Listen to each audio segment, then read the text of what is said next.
It's not where you'd expect to find two former Wimbledon champions, but this is Andre Agassi country, and where he now lives with his wife and 7 times Wimbledon singles winner Steffi Graf.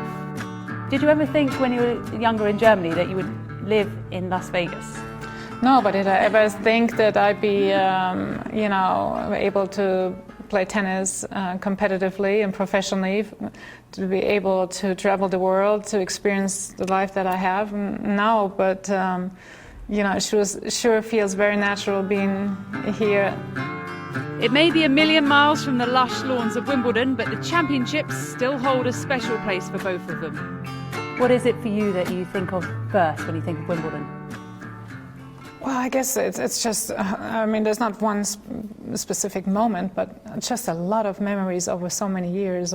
As a very young girl, I got to visit center court, and then growing up and just seeing it on television and suddenly being there and seeing the beauty of it and just the power of it, and just a lot of memories.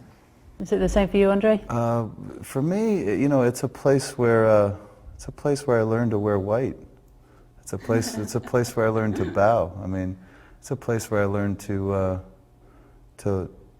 learn, to accept, to come to appreciate. To me, it represents an evolution in my own life. It represents an important intersection in my journey. And holding that trophy in 1992 was one of the best feelings I've ever had on a tennis court.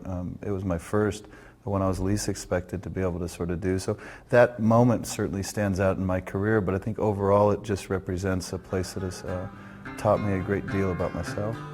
Andre's route to Wimbledon glory was not exactly conventional. As a teenager, his precocious talent was nurtured at the famous Bollettieri Tennis Academy in Florida.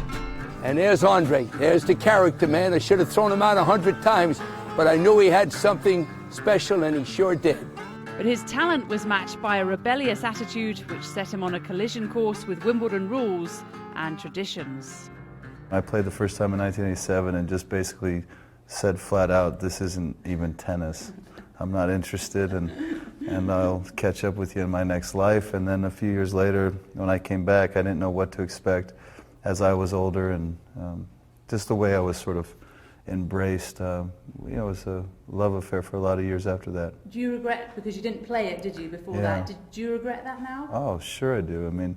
They're all moments you never get back, moments you could have had, I didn't have to think about the whites, but the first time I ever wore a skirt was on center court against Joe Dury. And well, that was a good decision. I didn't think so. I kept on fidgeting. I wasn't very comfortable at that time.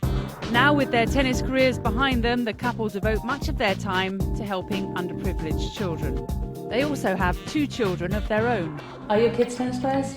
Our little girl plays a few times a week, but she plays for fun. It's her choice, and we hire a coach to teach her because we don't want to get involved. You have just been nominated, apparently, Mother of the Nation in Germany. Wow. Did you know I didn't tell you that.